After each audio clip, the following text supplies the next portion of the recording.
এটা গুৰুত্বপূৰ্ণ খবৰ কিয়নো সমগ্ৰ দেশত বিজেপি একক সংখ্যাগৰিষ্ঠ আসন লাভ কৰিবলৈ সক্ষম নহল আৰু তাৰ পাছতে এবাৰ পুনৰ নলবাৰীৰ প্ৰাক্তন বিধায়ক অশোক শৰ্মাই এবাৰ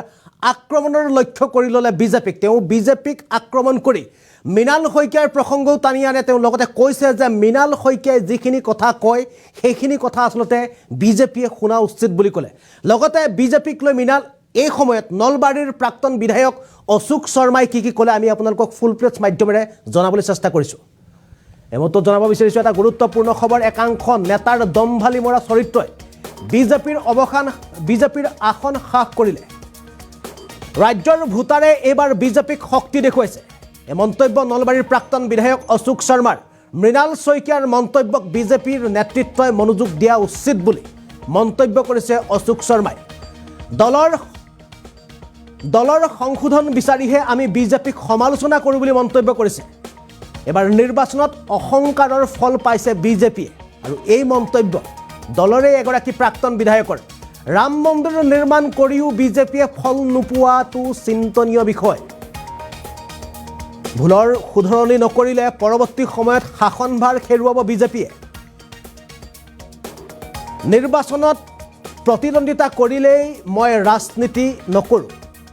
নিৰ্বাচনত প্ৰতিদ্বন্দ্বিতা কৰিবলৈ মই ৰাজনীতি নকৰোঁ বুলি তেওঁ উল্লেখ কৰিছে 2024ত দলে প্ৰতিদ্বন্দ্বিতা কৰিব দিলে কৰিম বুলি তেওঁ উল্লেখ কৰিছে বিজেপিতকৈ কম সভাত ভাগ লৈও ভাল প্ৰদৰ্শন কৰিছে বিৰোধী প্ৰাৰ্থীৰ শক্তিশালী হোৱা হয় বিজেপিয়ে 11খন আসন নাপালে হয় পুনৰ বিজেপিৰ নেতৃত্বক লৈ বিস্ফোৰক অভিযোগ নলবাৰীৰ বিধায়ক অশোক শৰ্মাই এবাৰ অশোক শৰ্মাৰ পুনৰ আক্ৰমণাত্মক হৈ পৰিছে বিজেপিৰ বিৰুদ্ধে তেওঁ কৈছে যে মৃণাল শইকীয়াই আসলতে খুমটাই সমষ্টিৰ বিধায়ক মৃণাল শইকীয়াই দেখা পোৱা গৈছে যে কালিৰ দিনটোৰ পৰা বিজেপিক লৈ তেওঁ বহুকেইটা গুৰুতৰ তেওঁ অভিযোগ উত্থাপন কৰিছে আসলতে যোৰহাট সমষ্টিটো বিজেপিৰ হাতৰ পৰা কংগ্ৰেছৰ হাতলৈ ওলাই যোৱাৰ বহুকেইটা কাৰণ দৰ্শাইছিল কালি মৃণাল শইকীয়াই যে কি কাৰণত যোৰহাট সমষ্টিটো বিজেপিৰ হাতৰ পৰা ওলাই যাব লগা হ'ল আৰু বিজেপিয়ে নতুনকৈ কি কাম চিন্তা কৰিব লগা আছে বা বিজেপিয়ে দলীয় নেতৃত্বৰ ক্ষেত্ৰত বা দলীয় নেতৃত্ব দিবৰ কাৰণে যিসমূহ নেতাক ৰাখিছে সেই নেতাসমূহক কেনেদৰে নাকি লগোৱা উচিত এই সম্পৰ্কেও কালিৰ দিনটোৰ পৰা আজিৰ সময়লৈকে মৃণাল শইকীয়া বহুকেইটা গুৰুত্বপূৰ্ণ মন্তব্য দি আছে আৰু মৃণাল শইকীয়া মন্তব্যক এবাৰ প্ৰসংগক্ৰমে নলবাৰীৰ বিধায়ক অশোক শৰ্মাই তেওঁ ক'লে যে মৃণাল শইকীয়াৰ মন্তব্যক বিজেপিৰ নেতৃত্বই মনোযোগ দিয়া উচিত দলৰ সংশোধন বিচাৰিহে আমি বিজেপিক সমালোচনা কৰোঁ বুলি এবাৰ নলবাৰীৰ প্ৰাক্তন বিধায়ক অশোক শৰ্মাই মন্তব্য কৰিছে এবাৰ নিৰ্বাচনত অহংকাৰৰ ফল পাইছে বিজেপিয়ে এই মন্তব্য অশোক শৰ্মাৰ ৰাম মন্দিৰ নিৰ্মাণ কৰিও বিজেপিয়ে ফল নোপোৱাটো চিন্তনীয় বিষয় কিয়নো নিশ্চয়কৈ দেখা পোৱা গৈছিল যে অযোধ্যাৰ যিটো সমষ্টি আছিল এই সমষ্টিটো কিন্তু এবাৰ বিজেপিয়ে পৰাজয় বৰণ কৰিবলগীয়া হৈছে আৰু অশোক শৰ্মাই এই সময়ত বিজেপিক আক্ৰমণ কৰি কি মন্তব্য দিলে এবাৰ পুনে আমি অশোক শৰ্মাৰ মন্তব্য দেখুৱাবলৈ চেষ্টা কৰিছোঁ অসম লাইভ 24 আৰু NB নিউজৰ দৰ্শকসকলক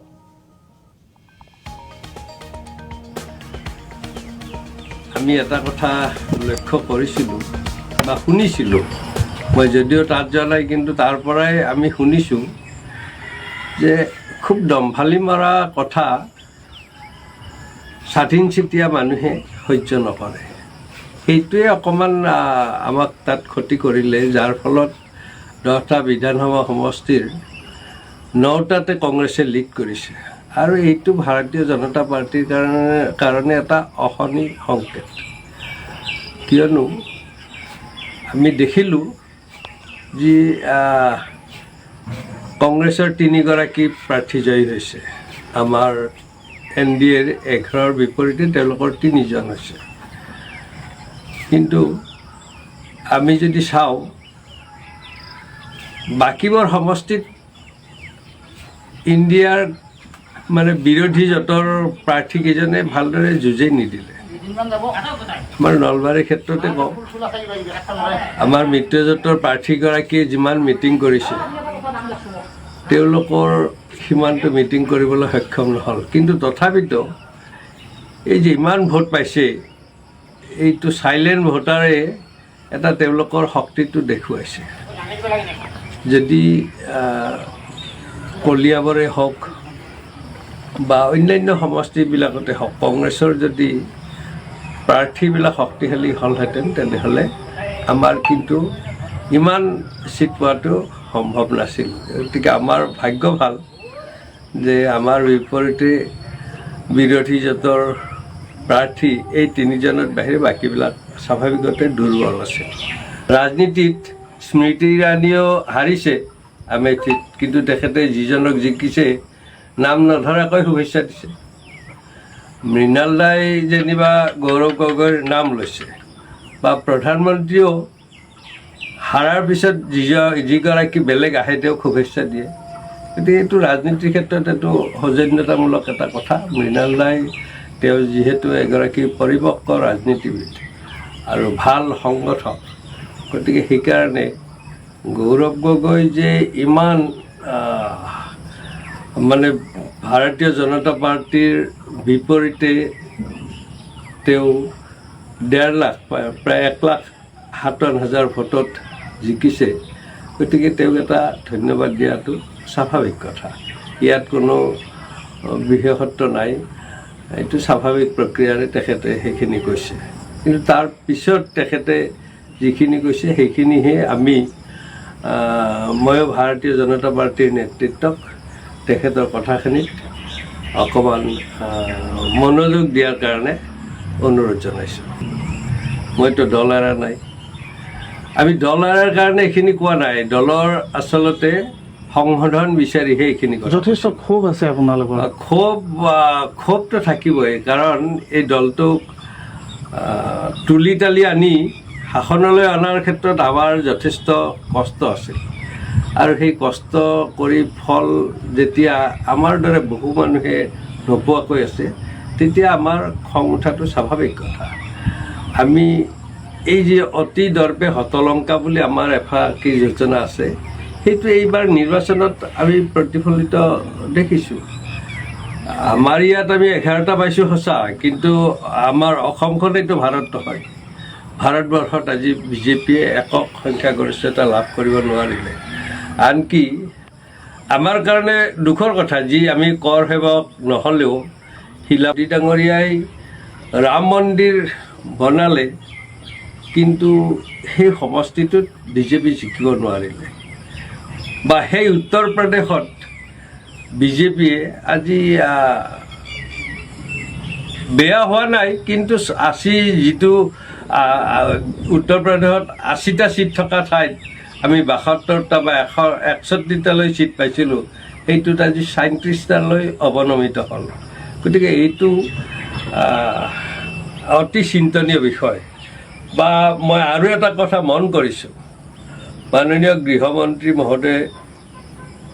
4.5 লাখ ভোটৰ ব্যৱধানত জিকিছে, কিন্তু আমি যদি চাওঁ মাননীয় প্ৰধানমন্ত্ৰীগৰাকীয়ে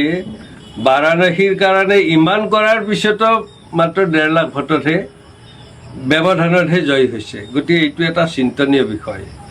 মানে তেখেতক এই মাৰ্জিনলৈ অনাৰ কাৰণে আমাৰে কোনোবাৰ কিবা হাত আছে নে ৰাইজৰ মোহভংগ হৈছে, সেই কথাটো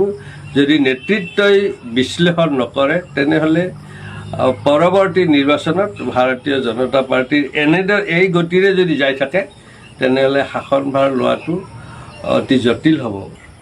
কাৰণ ভোট তেওঁৰ যিমান মূল্য আমাৰো সিমান মূল্যই আছে। গতিকে আমাক অৱহেলা কৰি, আমাক মানে অকল মোৰ কথাটো কোৱা নাই, আমাৰ দৰে বহু হেজাৰ হেজাৰ কৰ্মীয়ে